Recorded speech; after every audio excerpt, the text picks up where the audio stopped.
Okay. I was looking for more comfortable shoes, but you took them away somewhere. You still waiting for me? Why?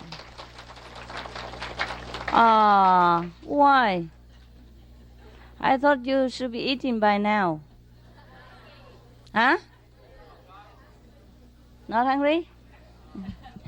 Okay, you have translation or not? No?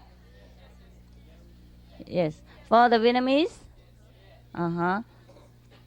So you expect me to speak English? Wow, that's very convenient. So how are you? These are new kids? Oh, new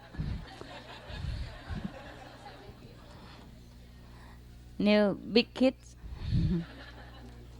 Yeah, who's new? Yeah, well, you all came. Wow, well, not all, but the one who stay in LA. You are here? In California? All of the new one? Oh, no. Huh? Oh, Arizona. It's not far.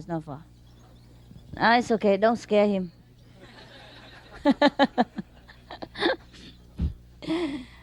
What I mean is the other day when we had initiation, there were people come from different countries too. So I thought maybe they're still around. They're not, huh? They're gone, huh? Australia? Wow. Came a long way. How long you think you want to invade America? As long as I can stay in Central. Oh, yeah? You stay here? Fine, you're welcome. Stay as long as the food lasts. All right, I thought I came have lunch with you, but, look so official like this.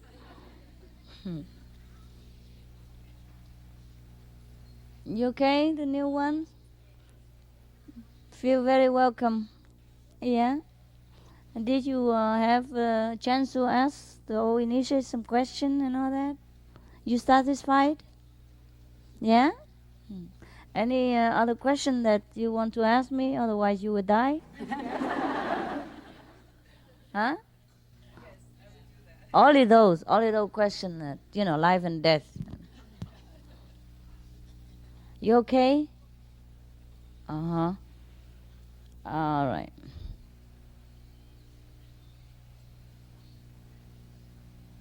Any question? Yeah. Yes. Kids don't have question, but the adults always have, especially women. Yes, namaste, Ji. Go ahead. I'm a Muslim. Oh, yes? Be welcome. Me too. Okay. You said that God lives within us? Well, not I say, all the prophets say that. All right. Your prophet say the same. Muhammad said the same, didn't he? Yes. Mm-hmm. And he even said all religion are from God. Yes. And I do believe in that. Yes. And you also said that when God is in us, we are also God. Yes. Okay. And I also have another strange feeling. Yes. I feel that you are me, and I am you. Wow, that's wonderful. I'm very honored. So is that all right? That's very all right. Is it all right? Okay.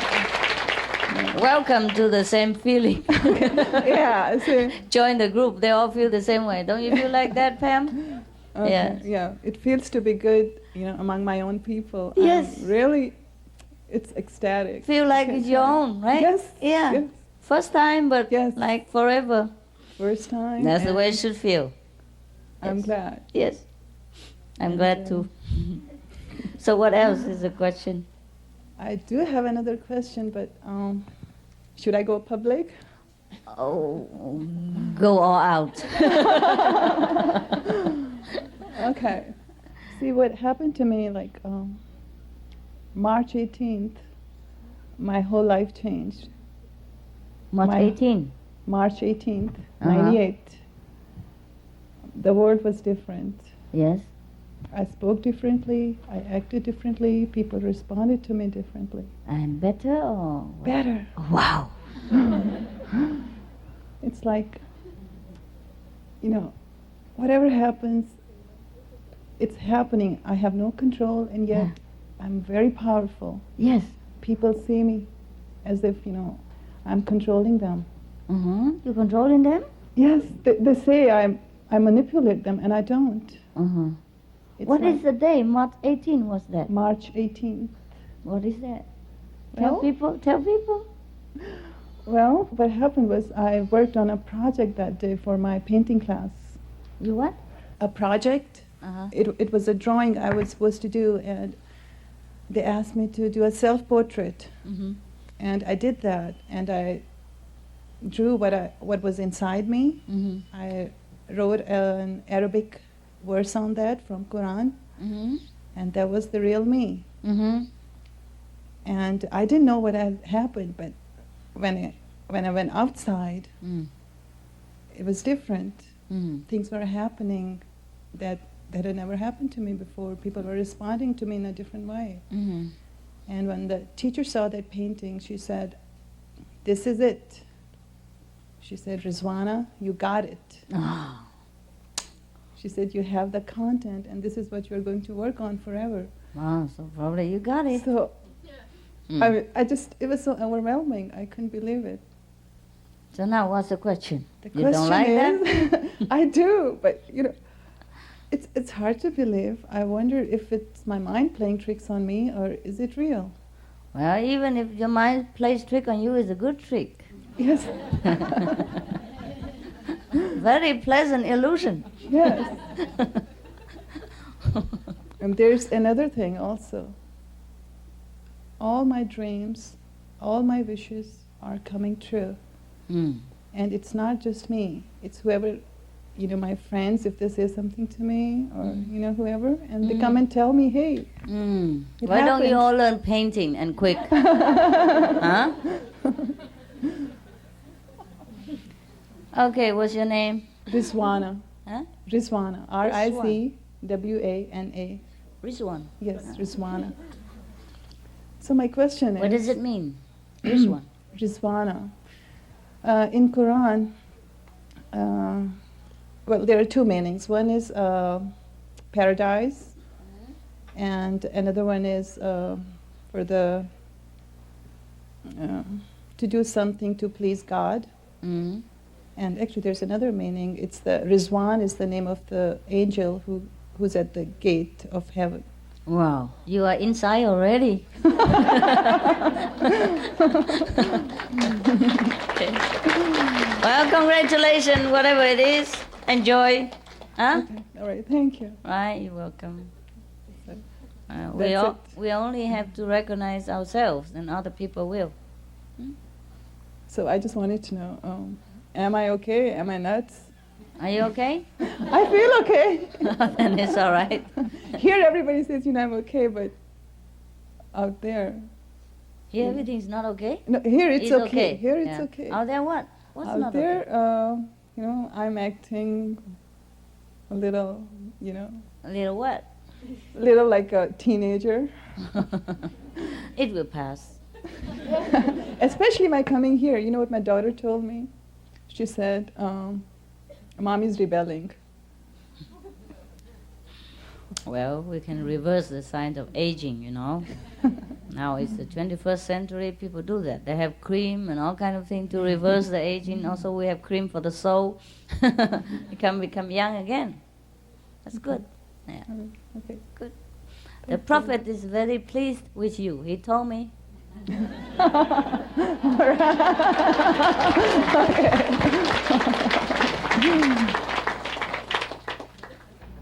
Now, if you're pleased with yourself, he's pleased. Okay? Fine. Thank you. Don't worry about it, just live on. All Okay? right. Everything we experience in life will pass, you know, and then we have another experience. Always better. Always better. So, Huh? should I go ahead? Like, can I tell my family, my friends Tell your that, family what? that I'm a follower of Kuan Yin method? Just tell them that you found some friends who believe in the Quran, yeah, and they not only believe in the Quran, but they live the way of the Quran. Not only they believe in the Prophet Muhammad and his teaching, but they live his teaching. They try to. And in your opinion, in your experience of integrating with them, you feel they're truly sincerely trying to live up to the teaching of the prophets. Yeah? So slowly like that. Okay, I like that. Yeah, Yes. yeah, I think that'll make more sense. Uh-huh. Yeah. And in the Quran, the Prophet mentioned also, don't eat meat, huh? I'll go ahead and Really? study more the Quran. I Study haven't. study more the Quran before you Alright. talk to your parents or your relatives again. Okay. Really, you will understand different now. Okay. Everything will clear to you, very, very clear. Okay. Yes. The Prophet also teach non-discrimination between religious believer. Yeah. Yes, he did And that. so all the followers, you know, they make extreme judgment, and that is not according to the Quran teaching at all. Hmm? Okay. Right. all right, You thank study you. more of this Quran, okay? Make sure you know what you're talking Yes, about. yeah, sure, I'll do that. Yes.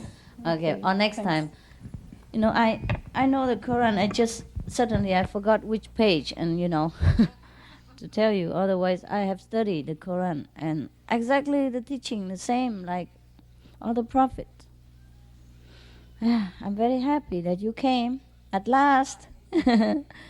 Yeah, well, we have a lot of other Muslim friends too, you know, but not in America, perhaps. As you know, in America we don't have too many Muslim, but like in the East, you know, Orient, we have a lot. Yes. Sometimes they came and give me a jasmine perfume, you know, which is the Prophet Muhammad's favorite. He used to like jasmine flower. Yes, I love him too. Yeah, this is his favorite. See, we don't have him here in America. Yeah. Or you can buy perfume. Oh, yes. Yeah, I used to have a lot of jasmine flower in my house too. I didn't know there was a prophet's favorite until later on, because it doesn't say so in the Quran. It I doesn't didn't know that either. It doesn't You say just that told in the me. Quran. It say in another, you know, like kind of biography kind of his story. Yes. Okay. Yeah. Okay. Well, I'm glad you know so much about Prophet Muhammad. I don't know that much, but well, Seems like you know more than I do. we are friends. If you have other question, Let me see. Let me just look at it. your big list. No, I guess that's about it. That's it. Thank you very much. Okay, I'm very sorry. I'm a little bit off balance. I forgot a lot about the Quran. Otherwise, I would tell you more. Yeah. At least he said, be a good guest on earth. Yes, you did Yes. that. Live a rich life and be a good guest.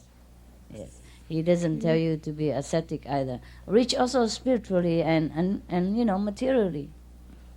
Be the good guest on earth. Live a rich life here. Yes. So he says, guest. We are guests here anyhow. He knows. Yes. We are from heaven. See? Yes, we are. So what else does he mean if we only are guests here? Right? Yes. And he always talk about heaven and God. Always, always. Nothing else from his mouth. And everything else about war and all that is just like unavoidable. They persecuted them. They traced his footsteps everywhere and make hell to his disciples. So they have to defend themselves sometimes. It's a matter of unavoidable. And during the defense battle, somebody about to die, somebody about to live. And then he has to comfort those people that, by accident, if you have to defend yourself and kill other beings, then God will take you to heaven because you did it for the righteous cause. So some people make use of that to make war later on. And that's just not right. But the teaching of the Prophet is always right. Just we understand wrongly sometimes, and that's very sad. Yeah, I'm so pleased to hear all that. It happened in every religion, And the same with the many wives and all that. I dare not tell you, but shall I tell you? Oh, sure, Okay. I'm all ears. In those time of Muhammad, are you guy interested? Many wives? This is about many wives. I'm sure they're all ears. But you'll be shocked. When the Prophet was alive, his teaching provoked a lot of resentment and anger. Of course, he doesn't teach like anyone else at that time. He teaches that heaven is at hand. Come to me, then I show you. And then they would think he's a blasphemous, of course, like Jesus. So they persecuted them. They think he wants a political fame and try to be famous, or maybe against the government, whatever, because he was too famous and too beloved by the people. And of course, any government at that time would feel threatened. Even nowadays, some government would feel threatened if the Prophet would come back alive, and lead the people again. So of course, there were war, people persecuted them.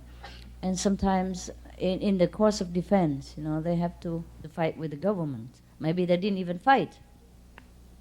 But the government and the soldier, they probably sometimes, by mistake, they kill themselves too. Or sometimes, by anything could be killed. For example, if they want to thrust the sword into the Muslim believer, and suddenly, somehow they fell down, and then the sword, thrust into themselves. And they would blame the Muslim for killing them at that time, for example. So anyhow, so the Prophet's life at that time was a constant war, constant running, constant hiding. It's a very terrible time for him and for his followers. But still their faith is very strong, so they stick together. So the man and woman, the men would form a shield, around the woman and family. Of course, they would have to be a reluctant soldiers, to be on alert, to be on a watch out, and they're the one who die first, because they were in the front. So if they die, the families are left behind.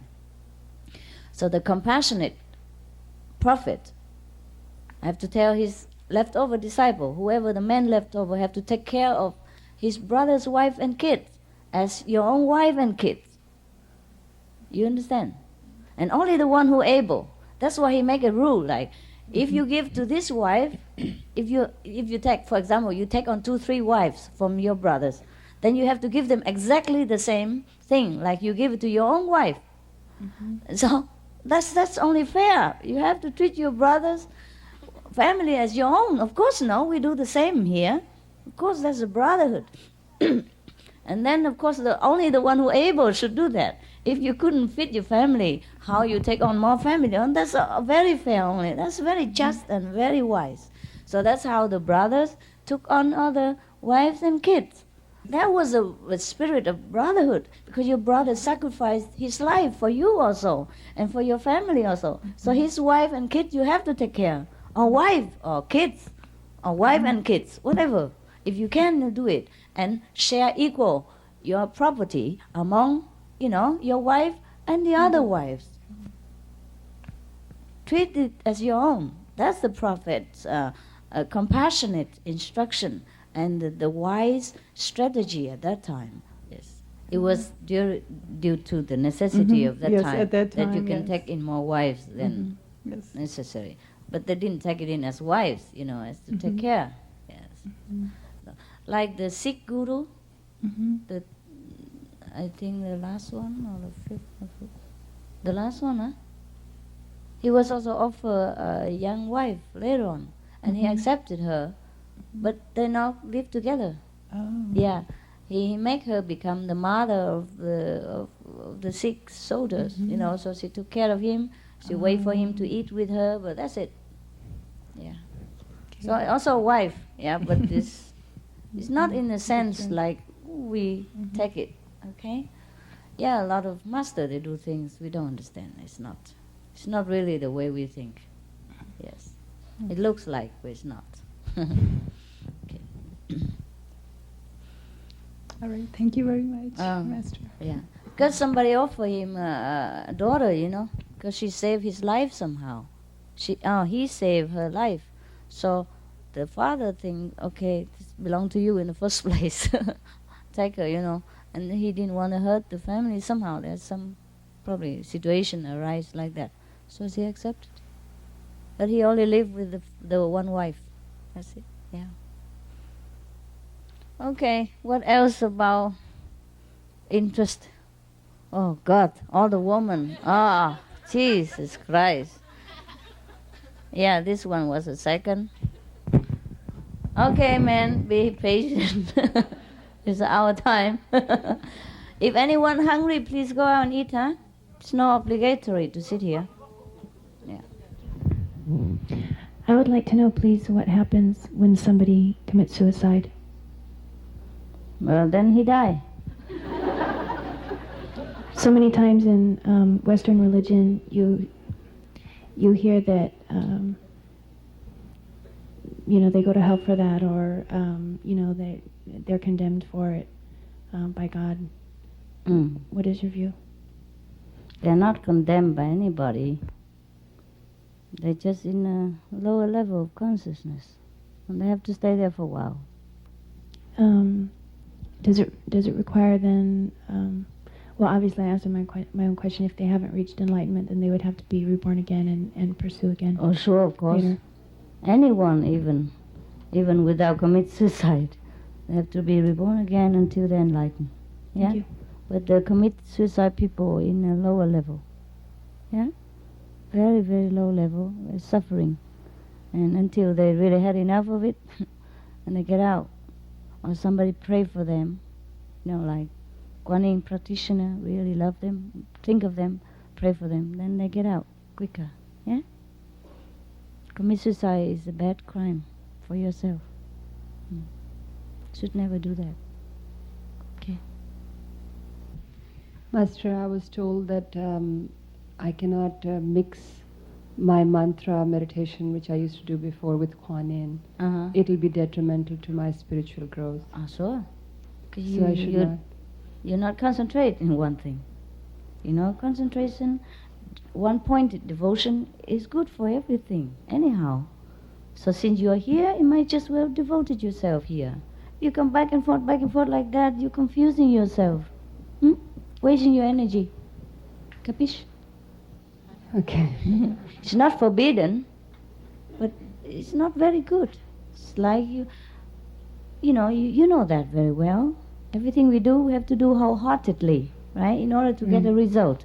And when you were there, and you should have been devoted there at that time. And since it didn't give you any effect, any result, and now you switch to here, and you should be all-hearted here. Otherwise, you get the same, confusion and no effect again.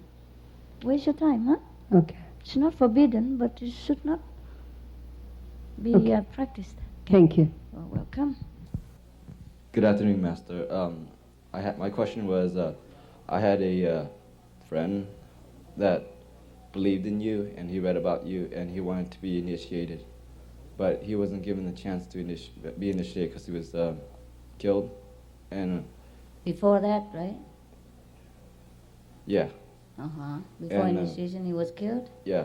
So. And I was wondering, is there perhaps in his next life where he'll be able to be initiated into the Kuan Yin, or just somehow be saved? If he believed before he died. The master takes care of him. But he wasn't formally initiated. Never mind. Okay. Never mind. Thank you. Yes.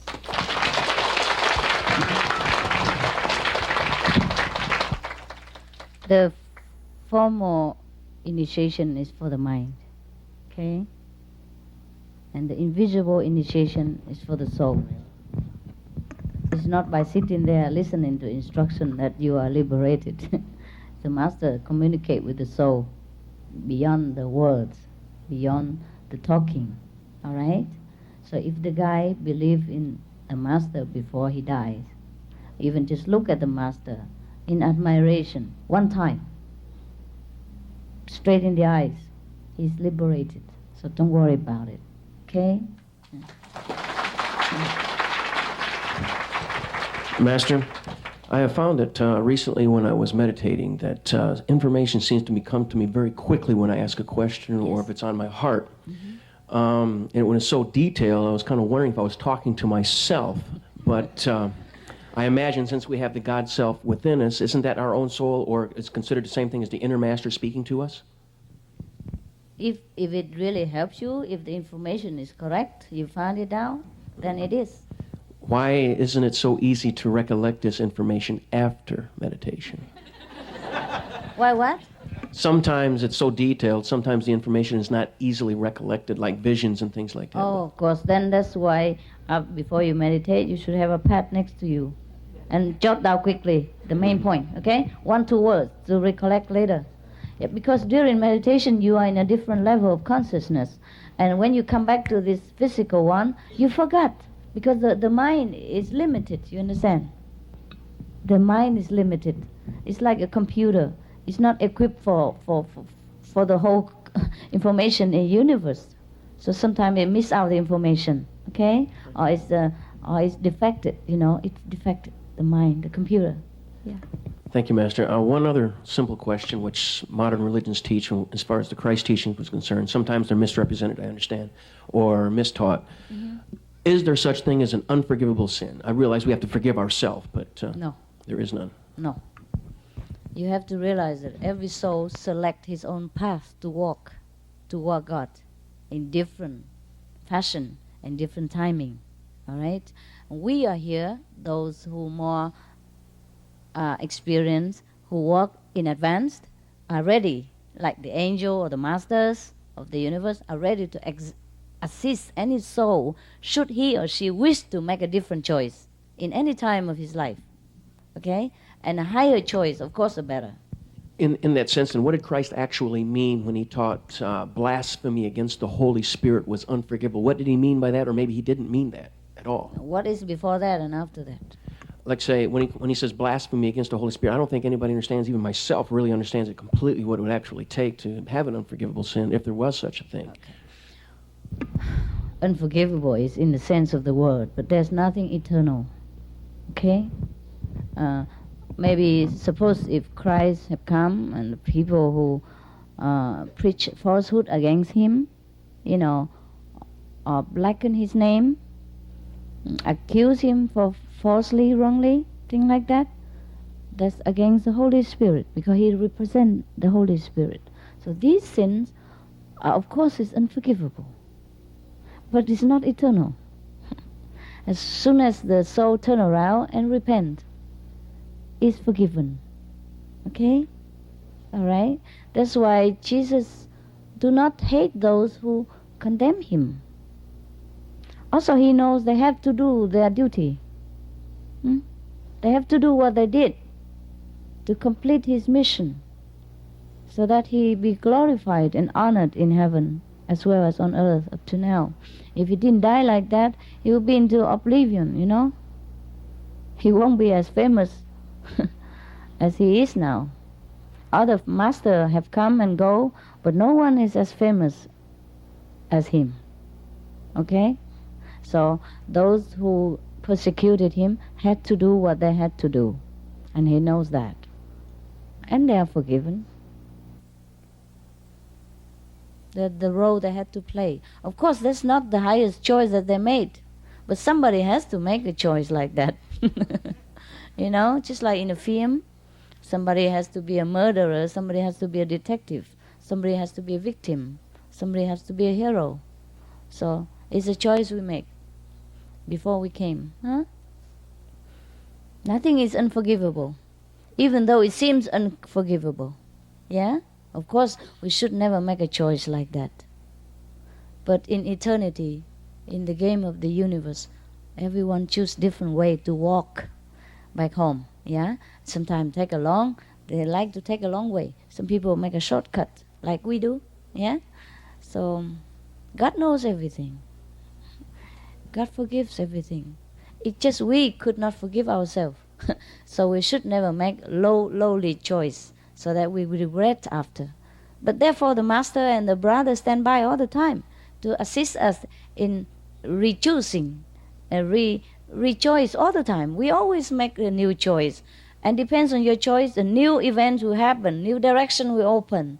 And then you go into the different dimension. Yeah? That's why every sinner has a chance to become a saint. Any of them. No problem. There's always hope. There's always love, plenty of love for everybody. Even the worst criminal. All right? Plenty of love. Yes.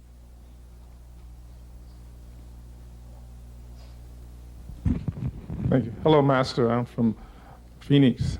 I would like to be initiated in the instant. This instant? Soon, maybe. All right, you are initiated. Soon. But you need to listen to the instructions sometime later, okay? Yes.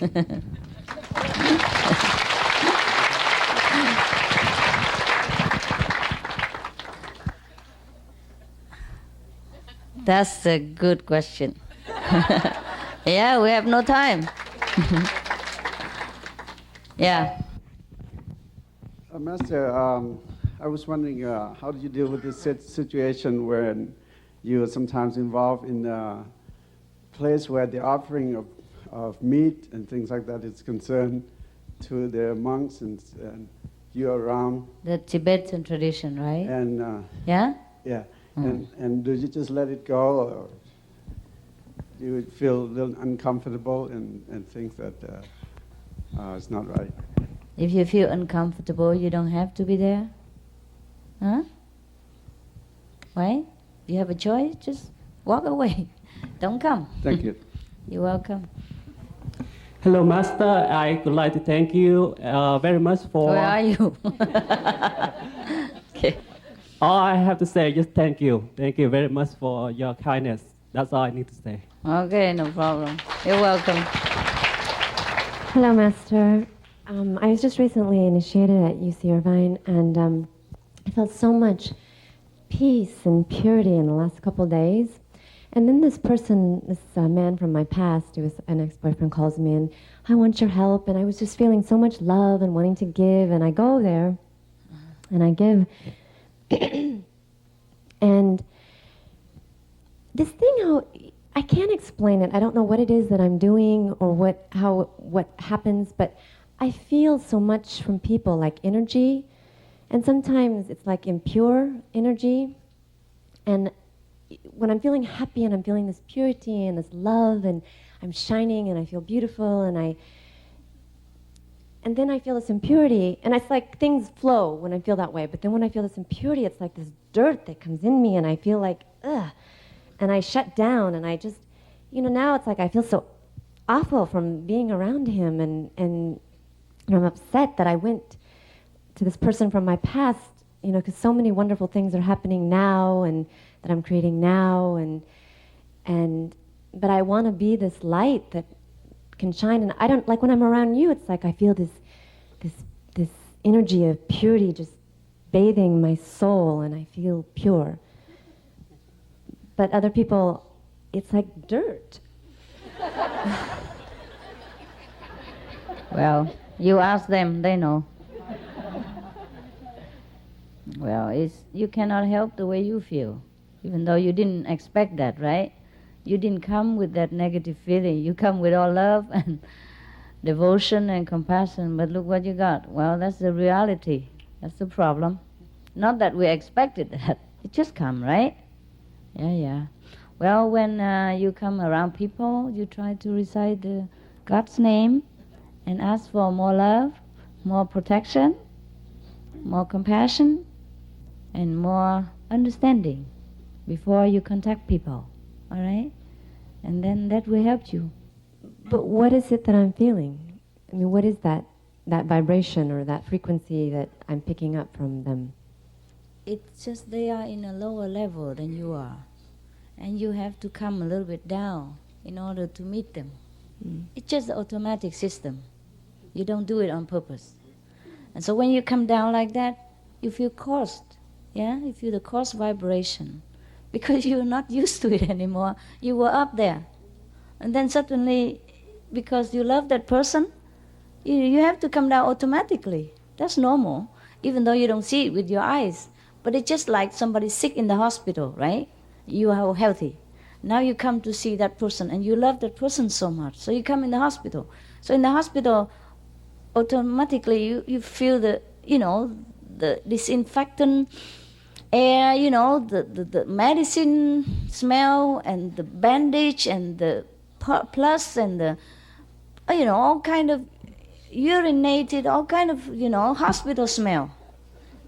And you see the suffering, and you cannot bear. So your heart feels uneasy and painful. It's not like you feel it when you are in a party on a wedding day, So it's automatic. Nah? Even though before you go to the hospital, you had no idea how you would feel. And you didn't expect any, negative feeling. But it would happen because you're in the hospital. You have to be there in order to be with your loved one. Same. You have to come down to a little level in order to meet the one that you care for. And in that level, that's all you feel. Dirt. Uncomfortable. Yeah, unpleasantness. And, coarse atmosphere. You can't help the way you feel, and he can't help the way he feels. So either you go there or you stay here. Stay up or you go down. It's up to you. But will I ever get to the level where I won't do that, where I can walk in the purity and the love and stay there and not feel their dirt? No, honey, no. I'm sorry. You walked in the hospital, you in the hospital. Whether you are the pristine, healthy person, the most, brilliant doctor, you still feel the hospital. You still feel the pain of the people. You still feel the misery around you. You can't escape. It's not you. It's the place. It's the way it is. It's the way it should be. Yeah? Even the saint go into the hell, he has to also feel it. But he come anyhow. But it's temporary, okay? So your feeling is temporary. Like you can see that person and you feel that unpleasantness. But at least you can come home and bathe again in the holy light and be pure and feel good again. You see? He is forever in that area. Imagine. So feel sorry for him. Do what you can if you want to, if he needs it, if he's receptive. If he forever want to sink there himself, then you have to leave after some time. Yeah? Don't drown with him. Thank you. You're welcome.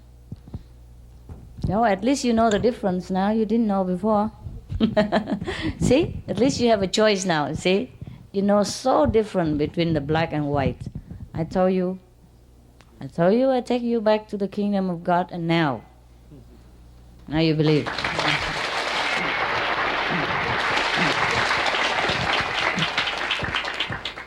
Hello, Master. Where are you? Oh, yes. Right here, Master. Hi. Master, I also come from a different religious background, one of Christianity. I presently have a few small children under the age of 5, and we meditate every night together to the extent that they understand what's going on. Yes. But the mother is still of the Christian tradition and is now embarking on a course of indoctrinating them in the Christian religion. Mm-hmm. The background that she's trying to move them towards is one of a fundamental Pentecostal type of Christianity, Hostile. which is Pentecostal, Oh, Pentecostal. Which in and of itself is a very doctrinal yes. background, position. Yes. I'm just wondering whether you could speak on how a parent is to share their faith in enlightenment and the truth with their child when they're being taught and indoctrinated in a very legalistic form at their very young age. Yeah. And that is also without causing hostility within the marriage. Yes, I know. Is anyone who have the same experience who can share with him? Because I don't have a wife who is orthodoxical tradition and a kid who were torn between. Well, Master, I think it could also be said with, Islam, because that's a very, a very rigid form of religion. On my path to enlightenment, I did, for about a period of 1 year, study Islam as well. So Good for you. But that was only for about 1 year. Yeah, it's okay. Sorry. So it's not just Christianity that wants to indoctrinate their children into a certain background or religion. So this is not just something that you can maybe address for Christianity, but also any religion where the parents are of different viewpoints. You want to talk, brother, about that? Yes, please. These two. Wait, yes. You have two, no? Please. I came from a family where my mother was extremely legalistic. And my father was always very open-minded. He believed that God speaks through all religions. And believe it or not, my experience has been anyway, that children they absorb everything around them without necessarily even verbalizing it or expressing it. Yes. And when I look at the way I grew up, I adopted my mom's religion in high school, and it was very happy for me as a born-again Christian. But as I got older and went out into the world, I started just naturally following more of the path that my dad took. And I can look back at my life, and I realized that presence of my dad's, his influence, it's always there. And I would have to say that maybe silence and maybe just say some things once in a while, but to a large degree, kids will choose their own path once they get out of the protection of their parents. Oh, good idea.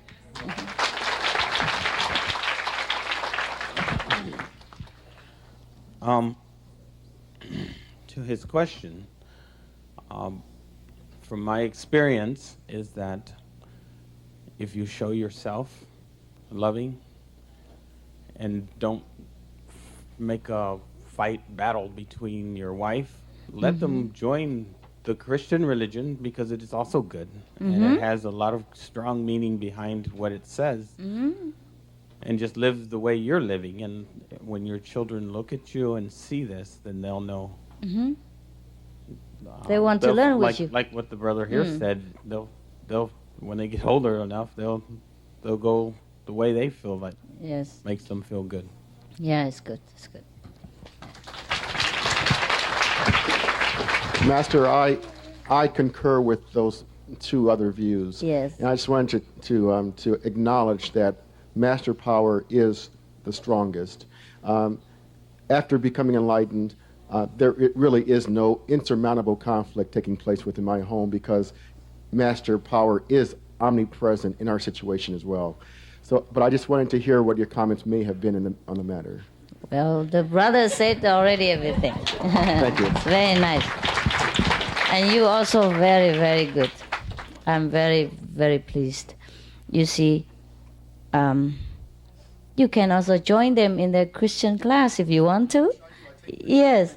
Yeah, and then sometime enlighten them in some of the subject. Yeah, saying, yeah, that's okay. Yeah, everybody can, one at a time. Yes. One more. My mother was also very fundamentalist, and I was always a vegetarian since 8th grade, and she watched me. Now they're becoming vegetarians. Wow. Look at you. Good representative. Yeah, here, the ladies. Okay. You want to talk about that? No. No, wait. You want to talk about that? Yes. Okay, go ahead while we're still there. Yes. Because I also have 4 kids, and I was just initiated 2 days ago. Mm-hmm. And I haven't really told them what I'm doing, but I know, because this, Kuan Yin, it's not something so, drastically different. Yes, no. I know, it's the same. Yes. The beautiful thing about it is like Quran is this big. Mm-hmm. And I know, I haven't read it all. Yes. So I don't expect them to read it. Yes. But the little handbook that you gave me, I read it the same night. Uh-huh. And I knew, it's so simple. The teachings are right there. It's like in black and white.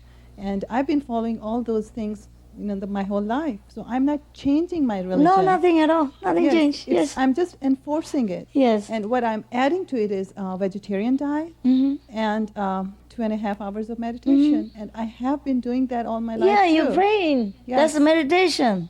If you talk about this subject, then continue. If the question, about this subject?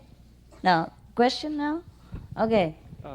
Master, please forgive me about this because I'm very ignorant about this. Can you please give me a good example of what is intuition and what is feeling? Oh. Well, I guess they're almost the same. Now, intuition is more correct. It's more accurate. It's more obvious. Like the thing is right, and that's intuition. Without explanation, you couldn't even explain why it's right, and that's intuition, yeah? A feeling is a little wider range. You have a feeling for somebody, you're feeling hurt, but it's not necessarily accurate. Your feeling is not necessarily right. You might feel hurt because your ego is hurt. That doesn't mean that person truly hurt you or truly really wanted to hurt you, or you should truly feel hurt.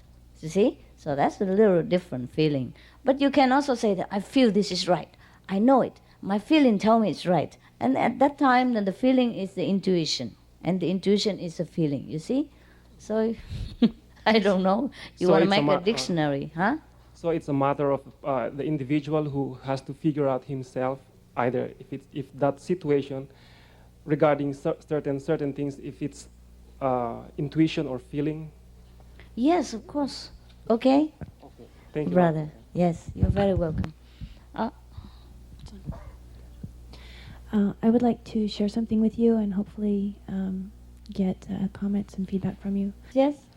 I have a real soft spot for animals in particular and homeless people. Animals? Animals and homeless people in particular. Homeless people?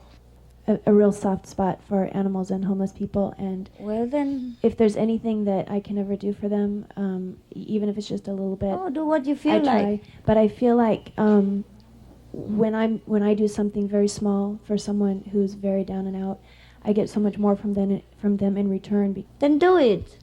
But you have to do what you're individually inclined to do, okay? And you do what your heart feels right, all right? You love somebody, that's great. Love conquers everything. Okay? But the homeless people doesn't mean they're not pure. Who say they're not? They're very pure. They have nothing to lose, that's why they're pure.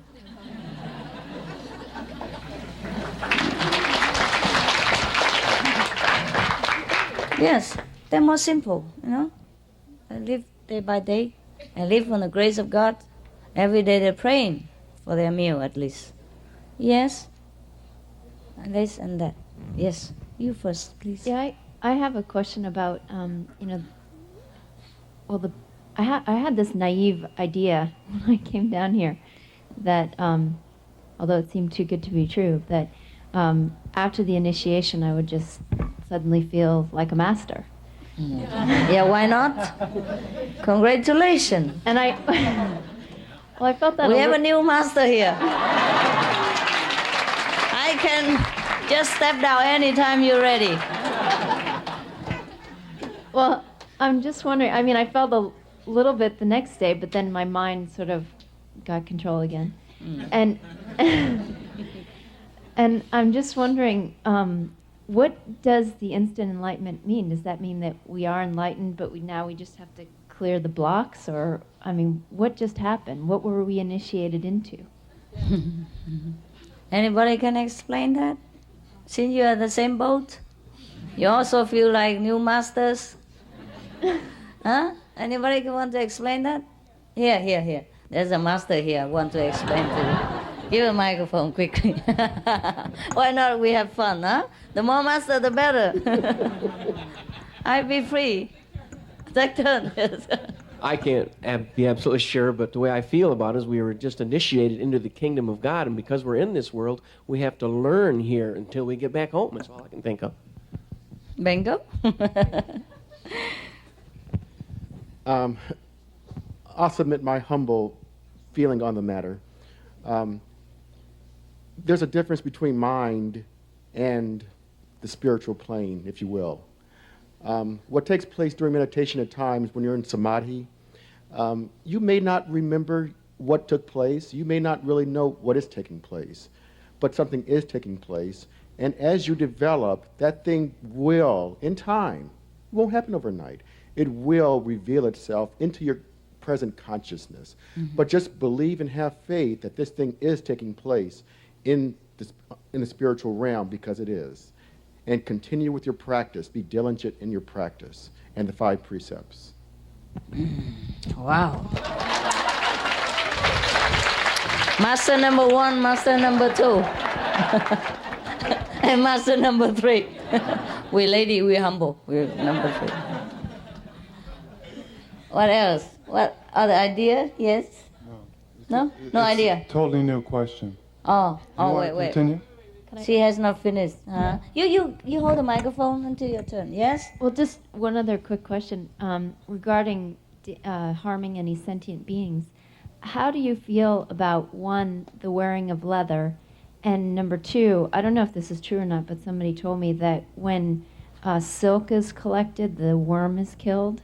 So how do you feel about wearing silk and wearing leather? I don't feel anything. I don't wear them. So are you saying that in keeping in accordance with not harming sentient beings, we shouldn't wear silk and we shouldn't wear leather? Even in Buddhism, they're allowed to wear it in certain occasions. The Buddha also accepts a silk robe. Yes, it is true that the silk were killed, but nowadays they make silk look very much alike, even better, without the real thing. So you may buy them and wear them. They look elegant, beautiful. Most of my design are from that kind of silk. But perhaps sometime they go out and buy a different, wrong kind of silk, and it's okay. I mean, should not be too fanatic.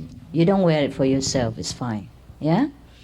And the leather things, people don't kill for leather most of the time, right? They kill the cow for food. And so the leather and nails and horns, sometimes those things are left over, and people use it for shoes or belt. You may wear them if you wish to, but some people are sensitive. They don't like to be reminded of slaughterhouse, so they don't wear them, and that is also very good. Okay? But do not condemn people when they wear them. All right? Yes. Yes, brother. I'll let the lady first, okay. Yes. Thank you, Master. I have a question about my beloved animals. I wonder if animals reincarnate or if they have an opportunity to change their level. Well, we all do have opportunity to change our levels, be it human or animals. Yes? They do reincarnate too. How do they change their level? Can we help them? Of course. By their own also. Don't forget, they also have God consciousness in them. They also creation from God. God takes care. Is it okay to have them with us when we meditate? They seem to enjoy being with me. Of course, why not if you want to? Thank you. I have a teddy bear when I meditate.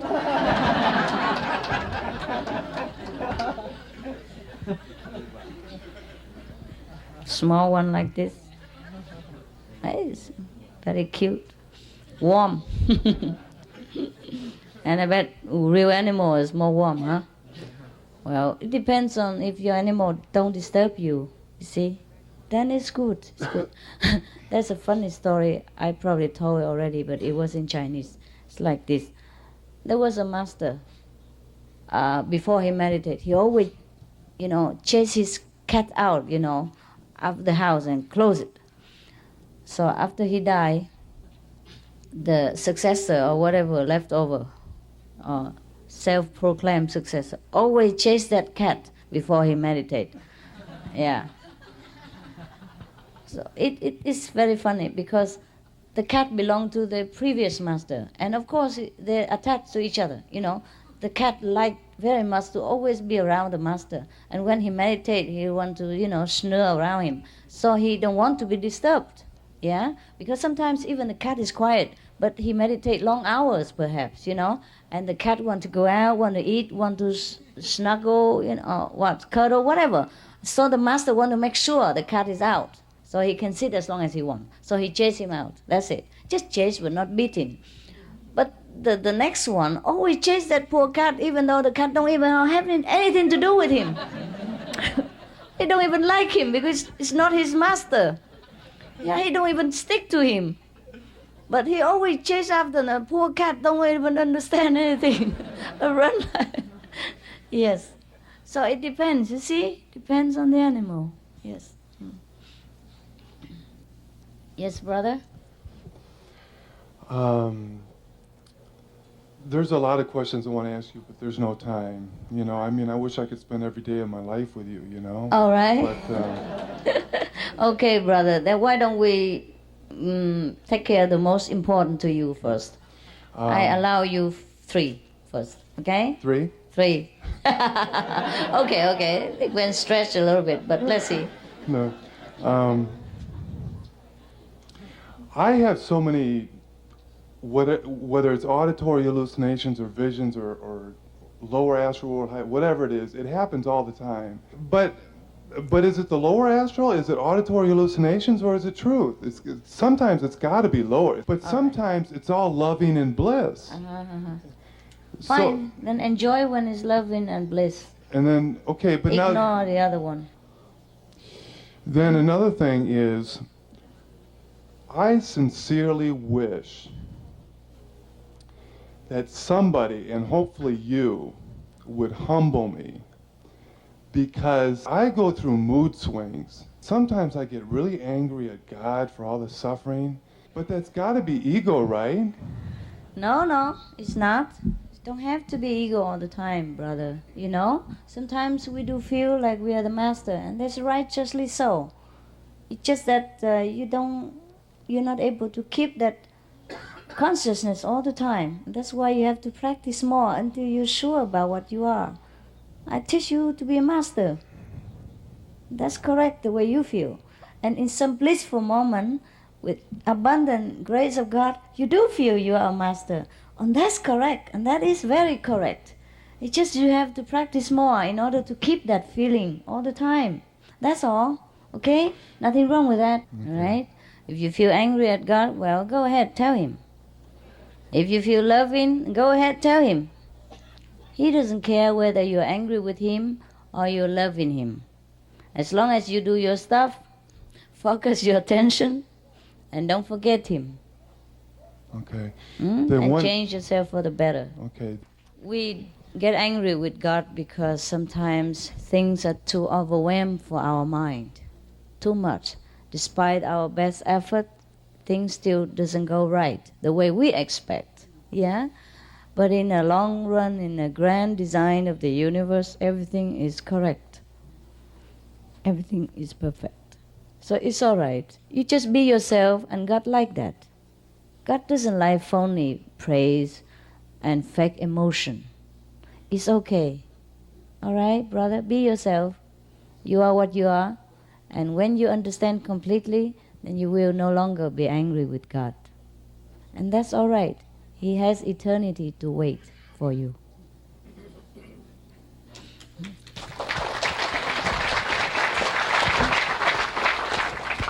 Master, what causes poverty?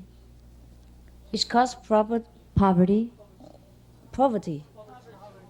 Poor, right? No, nothing causes it. Just the way it is.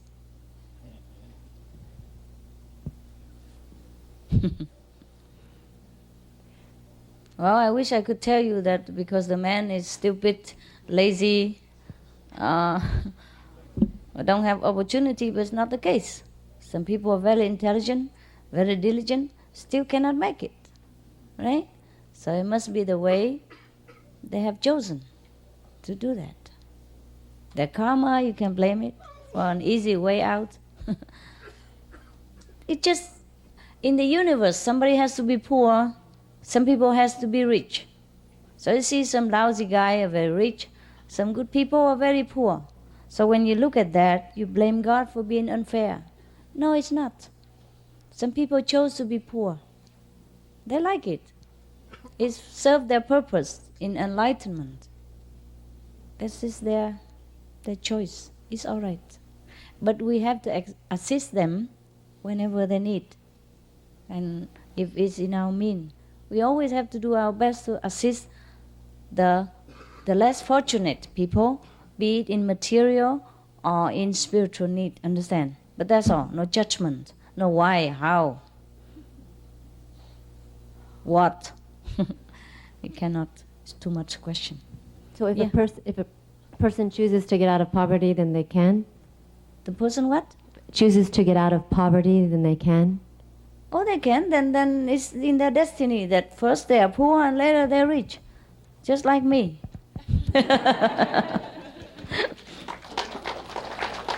Can I ask just one more question? Yes, sure. You're not hungry, guys? Keep quiet, okay? No. No, I'm kidding. Go ahead. What causes people to be mean to another person? Same like poverty. We can explain a lot, write a book about it, but actually there's nothing really makes sense. Nothing is really true about what we say about anything in this world. Everything just appears so. Like he appeared to be mean to that person, but actually he's good to that person. He appeared to kill the person, but actually he's not. Yeah? And he appeared to push that person to the edge, but actually he's helping him to elevate. And why that person treat the other person bad is all very complicated pattern of karma, and then it boils down in the end to nothing. There's nothing at all, no enemies, no bad guys, no good guys. It's all the very wonderful, intricate drama of the universe. And we do enjoy them all. That's why we play them every day. Yeah. Don't worry about it. Everything is perfect. It's just sometimes our time is up, okay? Like us here. Our time is up. So we're not going to play longer in this physical drama. We're prepared to go home. We just play our last assignment. The contract is ending.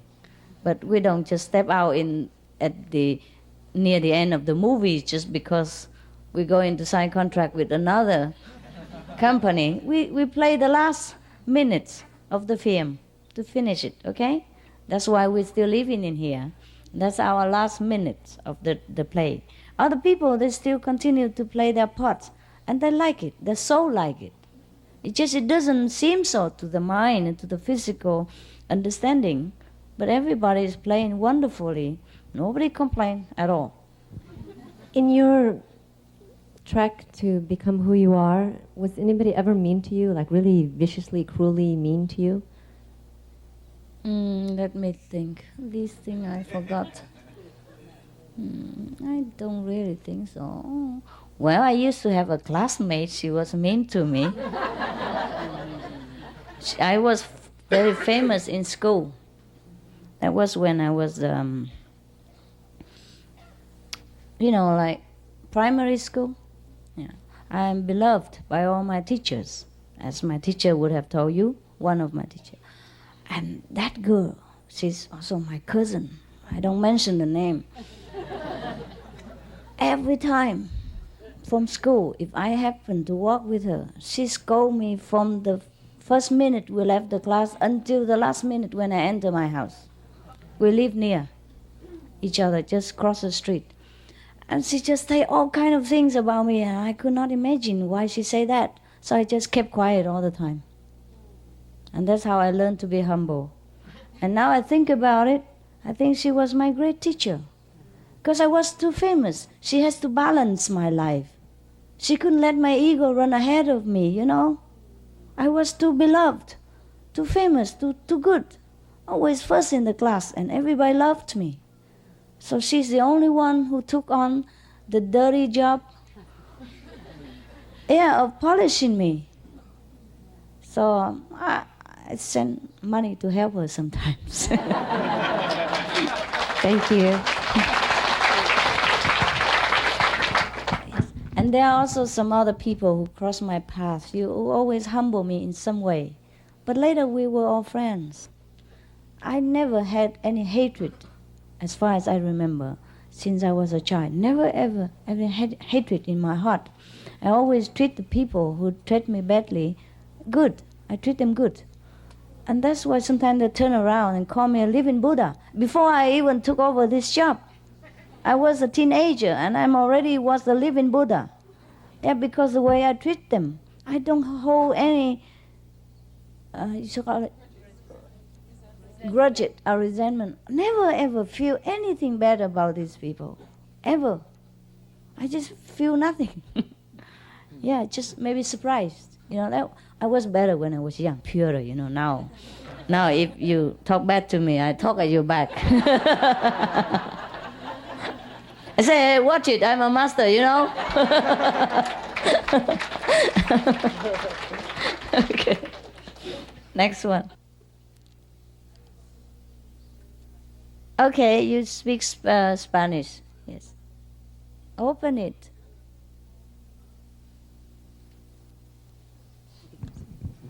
Master, she wants to ask you, she always sometimes when she's meditating and the sound, she sees terrible animals. She wants to listen from you. What does she need to do?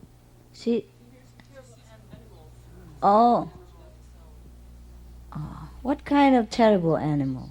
Like a horrible animal. She doesn't like to... Like what? Like, this is... Like ugly animals. This doesn't... She can... Well, how does she know it's from ugly animal? Because What she kind? said that she doesn't like to see them. Oh, see them also? Yeah. Okay, then she repeat the 5 names for a while, and then the animals will disappear. She says that she repeats the name, but she starts to feel afraid, and she doesn't want to state meditation. She wants to stop. Okay, repeat the 5 names, call the master help, and later on, when you feel better, you continue meditate. Thank you, Master.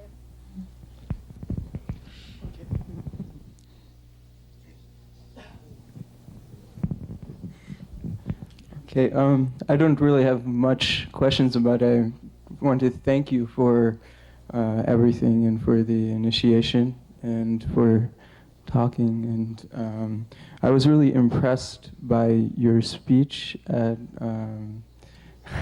UCI. I first started meditating before this, and my father had tried to commit suicide. Oh. And it was a very revealing and human experience for me because I was able to see his human side. That's how I see it, as we all have a fragile side. Yes. And it developed a lot more compassion in me. Mm-hmm. And so when I meditated, I felt a lot of feeling, a very good feeling, because I developed a lot more compassion. And when you were talking about that we're all children of God, and that I believe that also that part of your message is, and I may not have it exactly, but that we have a right to be happy inside of ourselves, and yes. and that brings us closer to God, or closer to whatever we might want to call it, because everybody has many different names. And the other thing is also lately I've gotten a better relationship with my wife, and we have different personalities. I was a much more passive type of person, and I've given her some space, and the relationship's gotten a lot better, and become more tolerant. And I've noticed that about this meditation has helped me just feel more centered and see the beautiful parts of people, even when they might even say something disturbing or something. I try to solve the problem, and it's been very helpful. And I just wanted to say thank you. Oh, thanks God. That's good to hear. Very, very good to hear. Thưa Master, con có một điều xin hỏi sư phụ để học hỏi thêm. Số là bà con chết 5 năm nay, nhưng có một hôm con thấy sư phụ truyền tâm ấn cho ba con thì xin sư phụ có thể giải thích thêm về điều này. Có gì đâu phải giải thích. Tại vì thường thì sư phụ nói là chỉ siêu thăng đó, mà theo con nghĩ thì khi mà truyền tâm ấn thì là được giải thoát, thì nó có khác biệt gì với cái sự siêu thăng thường hay không? Phải truyền tâm ấn chứ không có siêu thăng chứ. Ok. Nói mình một người truyền tâm ấn là 5 đời giải thoát mà, thì cũng phải kiếm cách nào để giải thoát chứ đâu phải khơi cái giải hả? Cảm ơn sư phụ. No problem. Có nhiều người ở trong địa ngục tối thùi lùi, xa tuốt ở dưới 100 tầng ở dưới á, phải đi xuống xa lắm á. Rồi mình mẩy cột trói lung tung hết trơn, ngồi trên trong gai đủ thứ, phải xuống nó phải kéo người ta lên, đừng nói khơi cái giải hả? Next one. I grew up in a Christian home, and so I grew up with specific views about what God was like and what Jesus was like, and most particularly that God knew everything and that Jesus also knew everything at the same time. And first of all, God knew everything, and the same attributes that God had were attributed to Jesus, such that He knows everything about all of us in here. And my question is kind of twofold. First of all, what can you tell me about who you know as God? And the second part is, I recognize in you some of the limitations of humanity, such as not knowing every language that there is, or not knowing people's names, and yet I grew up thinking somehow that that's what Jesus was able to do, just somehow intuitively he knew it all. Can you please explain the relationship between Master and God, and also give an explanation of what God is like? The difference between Jesus and God is that he is crucified and he feels the pain. God not.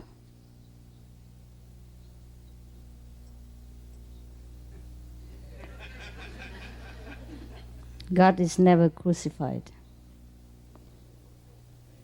God never have to eat. God never walk. God don't need to wear clothes. God don't even talk, not to talk about languages. And Jesus only spoke one language, Hebrew. All right? I'm sorry, we are limited. So find another master. Master, please do not understand. I wasn't speaking in negative terms. I was comparing. I know. I'm not speaking in negative terms either. I'm humorous. You don't have a sense of humor. Well, the master is encased in the body, all right? And he has to do what the body can do. It doesn't matter. The master understands all language inside. All the Mexican who see the master inside converse in Mexican language. Same with the Chinese, the Vietnamese, the Hebrew, the Zulu, any dialect the master understands. But inside, okay, outside is different. Right. The master, the real master has two parts, the inside master and outside master.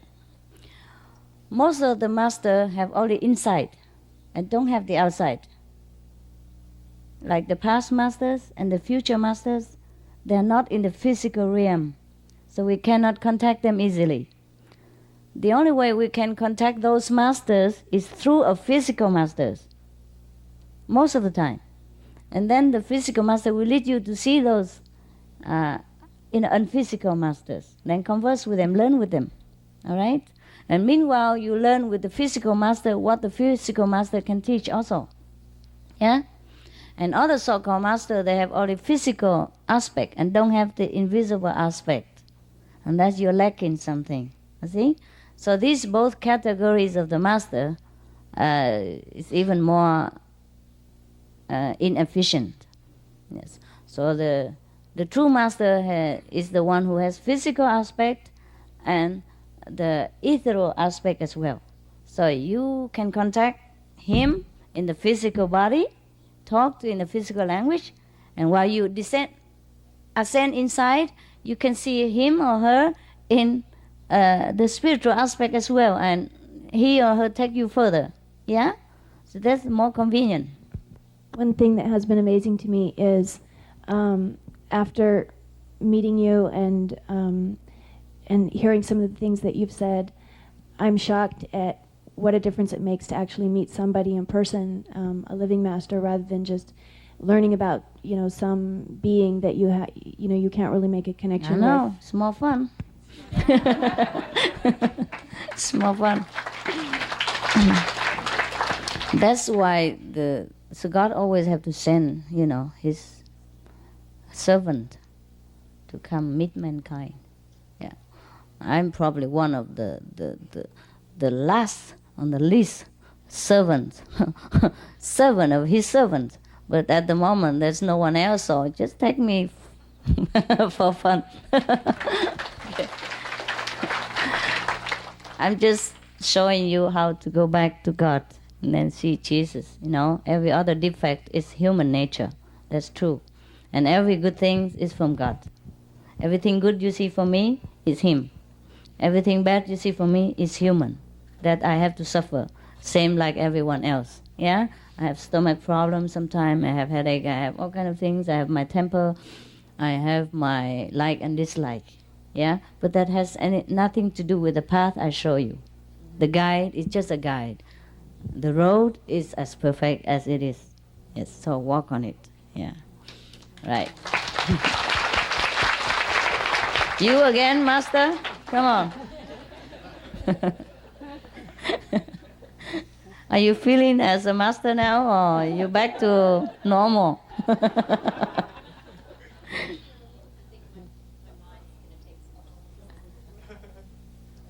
Yeah. I had a question that related to something the gentleman back there brought up, which deals with the nature of psychological illnesses. And I've thought a lot about it. My grandmother was institutionalized and heard voices and spent years banging her head against the wall and was finally given a frontal lobotomy. And so I've spent a lot of time trying to understand what happened to her. And she's dead now, so I'm not interested for her, but just, your booklet says we shouldn't help people. I was told that she lived on a Revolutionary War battlefield. Somebody said that maybe she was, haunted by the ghosts. Other people told me that sometimes you can have covers to your chakras that get blown off and lower vibrational frequencies come in. But I guess one question is there anything we can do to help these people, or do we just leave them to their own karma? And the second question is, can you elaborate a little bit on what goes on? Because sometimes you find people who, they have psychological problems and they try and they try and they try to get past these, but you can't stand being around them, but you have, when you're away from them, I have a lot of compassion for them. And how would you suggest that, when we run into people like that, like this gentleman seems to run into them all the time, how do we handle a situation like that and, not help them? How can we help them? Just by being who we are and leave them to their own karma? Did I say we shouldn't help people? Well, it's sort of, the way I read it, you read it wrong. Well, what am I doing here if we should not help people? I guess the way I read it is that you shouldn't go out and try to heal people. Oh, spiritual healing is different. Helping people suffering is different. I'm talking about spiritual healing, using your magical power to tamper with people's, consciousness. It's different. Well, can you address a little bit about what one can do to help someone who's deeply psychologically troubled? They will help themselves in time. You help the best you can, the best you know how. Yeah? We always have to help people if they need you. Doesn't matter psychological, mental, material, spiritual. We always have to help people. But the amount of acceptance is up to them. Don't forget, even if they're crazy, they're God. They play fool. They like that. They wake up in time. But you help as much as you can for your own benefit. Otherwise, you don't have compassion. It's no good for you. See? You pray to them, you talk to them, you hold their hands, you bring them food, you do whatever in your power to make you feel that you're doing the right thing. And that's important. Okay?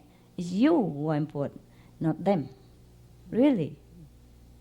They're playing fool to evoke your compassion. Yeah, they choose to be poor so you can be generous.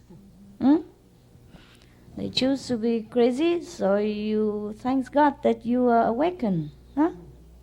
Everything has to have a contrast so that you recognize how good you are, how blessed you are. Okay? It's you who are important. Everyone is important to him or herself. Remember that. Whatever you do is for yourself. Nobody in the universe needs you anything, truly speaking. But at that time, they don't understand that. When they come to call you for help, they really also think they need you. And you also really think you need to help them. And that's perfectly all right. That's the way it is. Okay? So do what you can, anytime, anywhere, to help people. That's a must, to evolve. Okay? But don't judge, don't think they're really not, they're really poor, they really need you. They do seem that way. But in eternity, they are not. Okay? All right.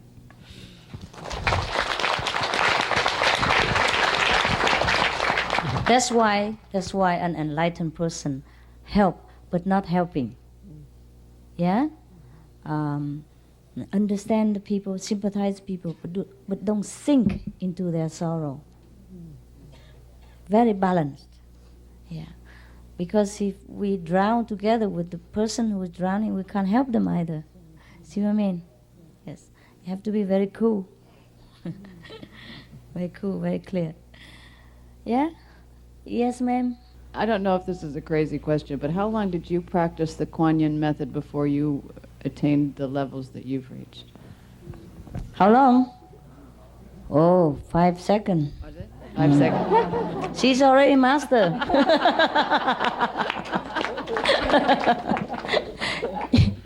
You're already the master. It's just your mind hinder you. But to go as far Clear as... it. All right? Okay, thank you. Yes. You already master before you came to me. Before you get initiation, before you even hear about Kuan Yin method. But did you realize when you Yeah, that's the first problem with the started, brain. Instantly? Yeah, that's the brain. That's the brain. There's a habit. That's what we call karma, you see? All our habit thinking, all the brainwashings that you are nothing, you are worm, you are sinful, you this and that and other. We're not that. But it takes a long meditation to clear this understanding. All right? Even now I tell you, you are Buddha, you don't believe me. You might believe me because I say so, but you're still the same self. So it's no use, okay? Thank you. Yeah, make it your own. Okay, next one. If not, then we go to practice solar plexus. Okay. Yeah, come on.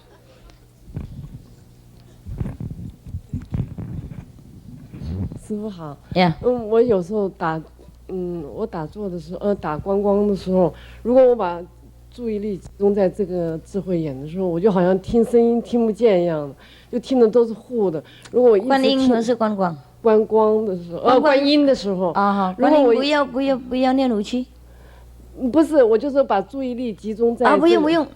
听声音，注意我要在听声音的话，它可以越听越多。可是我一注意集中力在智慧眼，我好像就听不好了，清楚。不要集中。那我应该怎么样？先集中，然后后来听声音就行了啦。先集中再听声音啊，好，谢谢。我是不是刚坐下来的时候嘛？先集中在这边练武区一阵子嘛，然后后来就观音，然后就听那声音就好了，集中在那个声音就 OK 了。就集中声音就可以了。不过不要跟着他跑。师父在那个修观音法门之余，观音和观光之余，然后看经书有矛盾没有？影响不影响观音法门？看什么？看经书？不会影响。不会。另外就看太多没时间修，修了以后就自己会有体验了。经书就是录起来那些古代的人的体验，我们看多也没用啊。别人吃别人饱了。下一个就是在这个观音的时候，那个我这音呢有时候听是循环的，不知道因为啥呢？左耳右耳前都听见了，那我就没法避开这左耳上，我就想挺困难。看这怎么办，师父？你就注意那个这边还有上面，或者是右面就好了。有时候在观光的时候，他有不自觉的就来了。知道。有时睡觉，或者就咱们就方才正大伙儿谈话的时候，他也就来了。他就自然想了，这没有关系吧？这就没有关系，就不要注意左面就 OK 了。我不明白，我这个有一段呢，看光的时候吧，是吧？先是紫光，现在紫光没有了，而且呢，现在有这个其中如果没有黄的，也没有蓝的了，它就是那个在红的当中出那个白亮点儿，白亮点儿呢，它站不住，很快就没了。哇！不，这个亮点呢很多，有是这帮来，有是这帮来，我不知道这是好不好。你自己没有集中好，多打坐以后它会稳定 ，OK？ 打坐就稳定了。多打坐它会稳定。昨天晚上因为我急于见师父，心情激动，在3点多钟的时候呢，我往下一躺，这个屋子本来是挺黑的，但我一闭眼睛，呀，我说怎么天亮了呢？我一睁开眼看屋里还挺黑，但实际呢，我闭眼睛还挺亮的。这样能坚持40多分钟。然后呢，又一回帮接近4点左右钟的时候，我躺着又来了，又亮了一会儿，这回呢能有20左右分钟。我想这个不是眼睛的毛病，还是正常吗？我觉得好像不太正常。就像天要蒙蒙亮的时候，就像天要亮了，就这样一个状态。我觉得不正常，奇怪，天那么黑，你又看那么亮，不正常呢，怎么办？还想看黑哈？我不要看黑，我要求师父保持这个亮。就看你嘛 ，OK？ Anybody else? Again? Go, ask. And then afternoon we just relax, hang around. I just had 2 questions actually. One was that I just really don't like feeling hurt from people. Hurt? The dirt. The dirt from people. Oh, I understand. The vibration, the coarse vibration. It's something that's bothered me for a long time. Who likes? Nobody likes. You like, Sophie? They all know they don't like. They like to avoid, but they cannot. There's all dirt in this world. You feel it? I live in it, honey. I live in it. I swim in it every day. I got used to it by now. So, but by chanting the 5 names, will that help me to raise my vibration so that it doesn't affect me so much? Yes, that's why I told everyone to recite God's name all the time to protect yourself. Yeah? And when you come home, cleanse it immediately by meditation. Okay. And then before you go face the world, equip yourself with the powerhouse, meditation. So that's why morning and evening you have to do it. Okay. What else we do? Leave the world. Leave. Where to? Huh? Right. Yes. So I had a most amazing experience in December where I was in my bed, it was nighttime, and all of a sudden I heard angels, and I heard thousands of them. And it was like, oh, but just magnified by like thousands. Then my body started vibrating, and then I left my body and I went out into the courtyard, and I was flying with the angels. They were there. They were really, really, really big, and they were angels. Yes. Then the next day, I had told my mother and I told my brother. Oh, shouldn't. Well, this is before I met. Yeah. And I then- hadn't been initiated. Okay. Well, I did the convenient method, but I didn't do. I But haven't. still, Really? convenient method is still experience. Really? What do you think where you get the experience from? Okay, never mind. All the convenient method people should remind them, don't talk about the experience. Never mind, okay, forget it now, it's done. So what? But then my brother, he was at the table, my other brother, and I hadn't told him this experience, and he said, oh, guess what? Last night I heard the angels, and there was thousands of them, right? So it He was also heard, yes. So he heard them. He didn't fly. He didn't go Yes, up there with yes. them. But my question is, I never really believed, in them so much before. Now I really believe. But are these realms? I mean, was that real? Are there realms like that the angels are there and the other? Of course. Really? That's when you die. Yeah, you die daily. You leave your body, come back. You see that? The real resurrection. People only met angel when they die, remember? And when the angel come and take them to a higher realm, but you can die like that every time and come back. That's what we call liberation in this lifetime. Heaven is at hand, etc., etc. Now you know what the Bible is talking about. Huh? And even though your brother was not in the same, category as you are, and before you told him, he also heard it.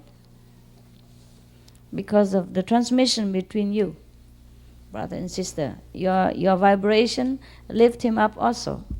That's what we are, the Kuan Yin practitioner. Everywhere we go, even if you are convenient method, you're already in our family, okay? It's just a testing period for you.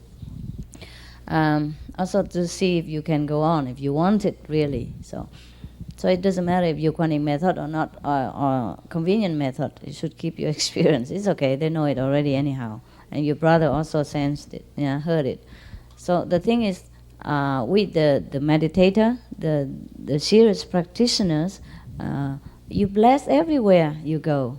Everyone you see, everyone you think of, be it humans or animals or even ghosts or angels, we bless them without knowing. It's just by chance that you know that. So your brother was blessed by you at that time because you rise your level and he's nearby, so he was blessed. He's more sensitive, he picked it up. But the whole family was blessed, just they did not know. Your brother was the most sensitive, so he knows. Okay? Okay. Thank you, Master. I also want to say thank you so much for all the newsletters that you send out. I really love them. Oh, The newsletters. I don't send anything out, honey. They do everything themselves. Thank They you. send That's me so one beautiful. also. This you have to thank to our brothers and sisters. Thank They you. really work hard. They translate, they transcribe, and they type, and they email it, and then they select them, and then edit in them, and then print them, and clap them together, and then send them. It's all their labors, all the labors of love. Yeah, so you thank them. Without them, I cannot do all this work. I cannot do anything. Right? I can only talk in a few languages at the most.